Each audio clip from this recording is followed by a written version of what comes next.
Bassabawandiisi ab'ebibiina by'obufuzi ebibiina obwa mmemba mu mukago gwa iPod ogutaba ebibiina ababaka mu Paalamenti ya Uganda batudde enkya ya leero mu nsisinkano ey'enjawulo ne Ssaabawolereza owa gavumenti ssaako minisita owa ssemateeka n'obwenkanya bamalirize amateeka agagenda okugobererwa ku ssente eziweebwa ebibiina bino ebiri mu mukago gwa iPod. Ensisinkano ya leero ejjidde mu kiseera ng'ebibiina by'obufuzi ebiri mu iPod bikyalemereddwa okufuna ssente gavumenti ze yafulumizza eri ebibiina bino olw'okubulwawo amateeka agalungamya enteekateeka eno.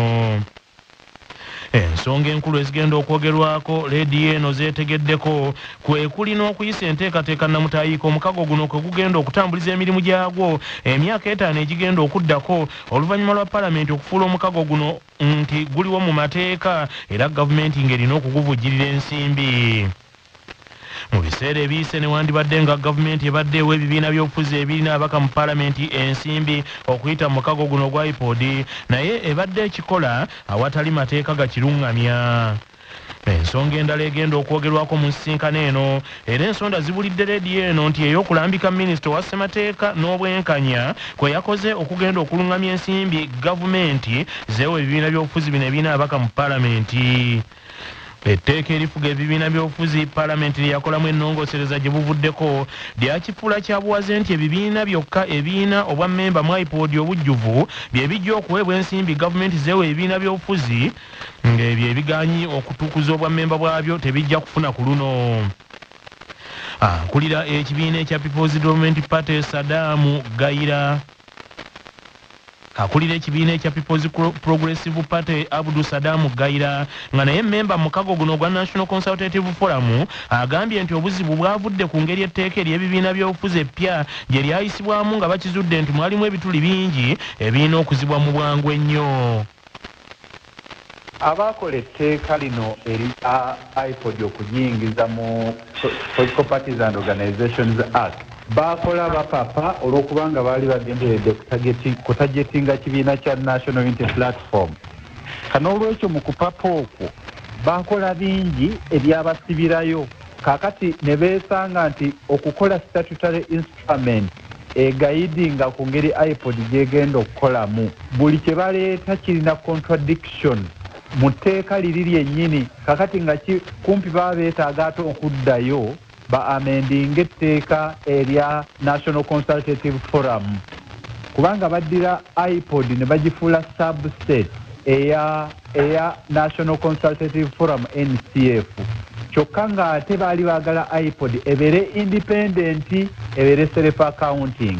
Kakati wenjogerera nga olwaleero basecretaries ba parties eziri mu iPod bali mu retreat kugezaako kwagala kutunuulira ngeri ki regulations ezo bwe zandifaananye. So kakati abaakireeta nabo bennyini kyabakwata era mu kiseera kino ssente z'ebibiina ziri ku Electoral Commission tebasobola kuziggyayo kubanga Electoral Commission erina okulinda guideline naye ate guideline zikyabalemye okukola.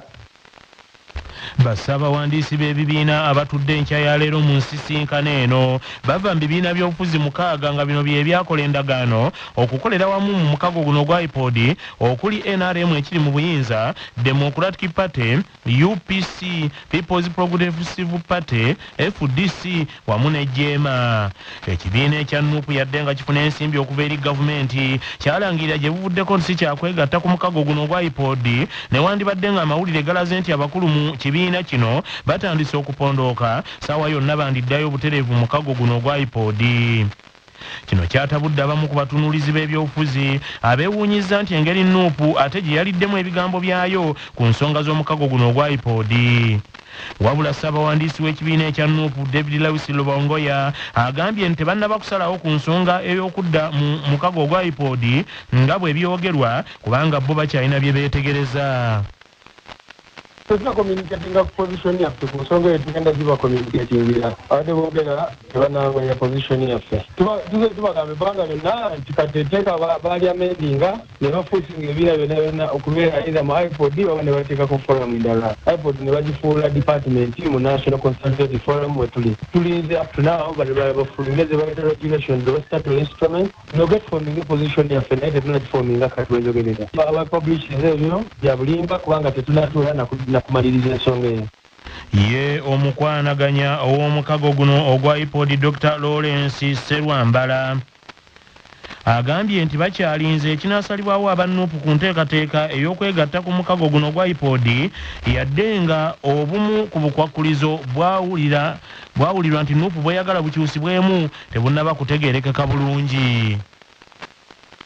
Tetunnafuna official communication okuva mu NUP tutegeeza nti ejja mu IPOD. Naffe twabirabye mu mawulire naye tulowooza nti ndowooza mu bbanga eritali lyawala bwe kiba nga kituufu bajja kututegeeza mu ngeri eri fomo tulabe naffe engeri gye tubaanirizaamu mu formal process nga bwe tulina. Ekisooka tetuyinza kugamba nti regulations zirina okukyusibwa kubanga ne regulations tezinnafuluma kati simanyi okukyusibwa okuva ku ki okudda ku ki.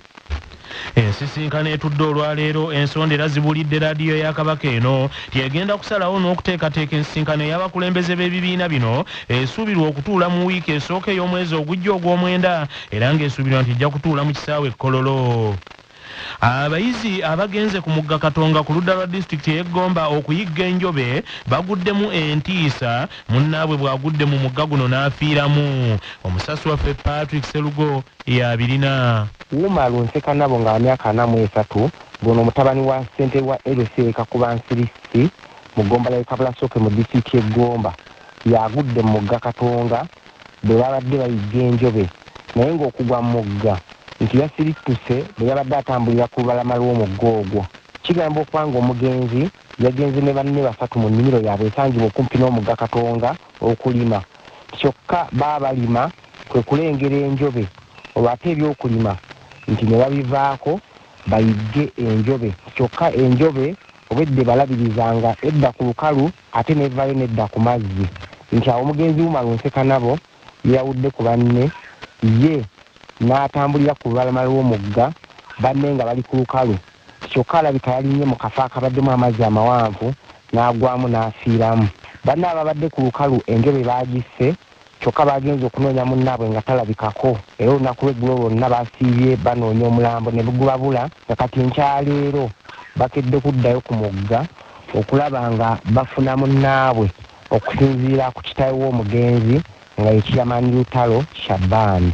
Oluvannyuma lw'okulima ne basiŋŋaanayo ensolo nga balimu okuyigga. Bwe babadde bayigga ensolo ne bagiraba nga ensolo eyo yabadde enjobe naye nga bwe bayita waliwo akaato bwe balinya bwe bayita ppala. Obwato obwo ne babuleka ku mazzi ne batandika okuyigga ensolo obula ogw'okulima n'asooka aguwummuza. Kakati we yalinnye wabaddewo akateebe teyazzeemu kulabika. Wabula tetuweddemu maanyi na kati tukeddeyo tuli mu Katonga eyo tutandike okumunoonya oba oliawo Katonda atusaasire tumulabe. Twasidde Patrick Serugo. Manya obubona obuddo obw'eddembe lyo tonyigirizibwa ddembe lyo ery'obwebange. Ddembe lyakukyusibwako Muna Herbal Mouthwash. Senya amannyo nga bw'ogajjanjaba ng'osanyesa Muna Herbal Mouthwash eritangira amannyo okunyenyeera, amannyo agaluma n'endwadde zonna ez'amannyo. Muna yakakasibwa NDA. Musange mu drug shops oba pharmacy ezikuliraanye. Kimenya mateeka omuntu yenna okubba ekiraamo nga munnamateeka Waiswa Raphael bw'annyonnyola. Kimenya mateeka eri omuntu yenna okubba ekiraamo. Omuntu yakola kino ekiraamo kabeere ng'akyali mulamu oba nga yafa. Amateeka tegafaayo nti oba ekiraamo kino okikozesezza ki n'oba nga wakibba n'okitereka osigala omenye mateeka. Akawaayiro namba 245 ak'amateeka agafuga emisango mu Uganda waffe ke tuyita the Penal Code Act kagamba nti omuntu yenna abba ekiraamo n'atwalibwa mu mbuga z'amateeka era ne kisangibwa nti kituufu yabba kino ekiraamo asobola okusibibwa emyaka 10 ng'ekyo kye kibonerezo ekimuweebwa. Olukiiko olw'oku ntikko mu kibiina ekiri mu buyinza ekyenaremu olwa Seeke lulemereddwa okukanyisa sipiika wa Paalamenti Nnaalongo Annette Anita Mongo Magogo ne munne gwe yaddira mu bugere ku bwa sipiika alitwala Rebecca Kadaga buli omu okulekera munne mu kuvuganya ku kifo eky'omumyuka owookubiri owa nnyini ntebe wa NRM mu Uganda. Olukiiko luno olwatudde olunaku lw'eggulo mu maka g'obwa pulezidenti Entebbe nga lukubirizibwa nnyini ntebe ow'ekibiina kyabwe ekyenaremu Genero Yoweri Kaguta Museveni Tibuhabulwa lwasunsuddemu abantu ab'enjawulo abeesimbyewo okuvuganya ku bifo ebya waggulu mu kibiina kino. olukiiko olwa Seeke lwasazeewo pulezidenti Yoweri Kaguta Museveni Tibuhaburwa asigale nga yennyini ntebe w'ekibiina kyabwe ky'NRM era nga yagenda okukikwatira bendera ku kifo ky'obwa pulezidenti mu kulonda okujja. Olukiiko lwa Seeke era lwasazeewo Alhaji Moses Kigongo asigale ku bumyuka bwa nnyini ntebe wa NRM nga ye mumyuka asooka awatali yadde okuvuganyizibwa oluvannyuma lw'okukaka abantu babiri ababadde baagala ekifo kye nga bamwesimbyeko bo bave mu lwokaano. Wabula mu lukiiko lwe lumu ensonda zitegeezezza laadiyo y'embuga Kyabassa mujugumiza ggwanga nti waabaddewo okusika omuguwa okw'amaanyi wakati wa sipiika owa paalamenti Nnaalongo Anita Amongo Magogo n'amyuka Ssaabaminisita asooka alitwala Rebecca Kadaga ng'olukiiko lwagala omu ku bano alekere munne kyokka kino kyagaanyi. Amyuka nnyini ntebe wa NRM atwala ekitundu kya Buganda Godfrey Kiwanda Ssuubi w'obatoyombye kisoboka ategeezza laadiyo Kyabassa nti basazeewo ababiri bano basisinkane bammemba aba NRM abatuula ku lukiiko olwa NEC olugenda okutuula olunaku lw'enkya. Twakkiriziganyizza Right Honourable Anita Among ne Right Honourable Kadaga Rebecca okubakkiriza okugenda ku mutendero oguddako bombi omutendero gwa NEC ogugenda okutuula ku lw'omukaaga. Ate banaabeera tebakkiriziganyizza tujja kuba nga tubasindika mu delegates conference badelegates bonna basalewo wamu. As of now buli omu akyali mu lwokaano. Right Honourable Rebecca Kadaga akyali mu lwokaano ne Right Honourable Anita Among. Ssaalongo Godfrey Kiwanda Ssuubi w'obatoyombye kisoboka agambye nti era basazeewo bateekewo obukiiko obw'enjawulo obugenda okutabaganya abawagizi b'ekibiina kyabwe abaataaguddwa akalulu k'akamyufu akawedde okukendeeza ku bammemba abanyiivu abaagala okwesimbawo ku bifo eby'enjawulo ng'abeetengereze. Tumanyi nti oluvannyuma lw'akalulu twateekawo akakiiko ka tribunal akabaddeko balooya abadde bagezaako okulaba ebirumira ebyali mu kalulu, naye tumanyi nti ebintu ebyo tebisobola kumalibwawo bannamateeka bokka, byetaagamuko enkola yaffe y'ebyobufuzi okutambula. So mu lukiiko lwaffe olw'eggulu twayisiza ekiteeso tugenda kuteekawo olukiiko olw'enjawulo, enkiiko ez'enjawulo ezigenda okutalaaga eggwanga lyonna, okutabaganya, kwogera n'abantu. Olukiiko lw'NRM olwa Seeke lwasunsuddemu abantu ab'enjawulo era abalala ne bawalirizibwa okuva mu lwokaano nga muno mwe muli ne muganda wa pulezidenti Yoweri Kaguta Museveni Nzeire Cedric Kaguta amanyiddwa ennyo nga Sodo eyavudde mu by'okuvuganya ku kifo kya myuka nnyini ntebe wa NRM ow'obugwanjuba bwa Uganda ekirimu Dr. Chris Balyomunsi. Bammemba abalala babiri nabo bavudde ku ky'okuvuganya ku ky'omumyuka wa nnyini ntebe w'NRM atwala ekitundu kya Buganda era kati ekyo kisigaddeko abantu bataano abali mu kuttunka okuli Minisita Haji Kyeyune Haruna Kasolo eyali Minisita Ssaalongo Godfrey Kiwanda Ssuubi w'obatoyombye kisoboka, Moses Kalangwa Kaliisa Munnakayunga, Moses Kyeswa nga bano bali mu kuttunka okufuna akaana atwala ekifo ekyo.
you.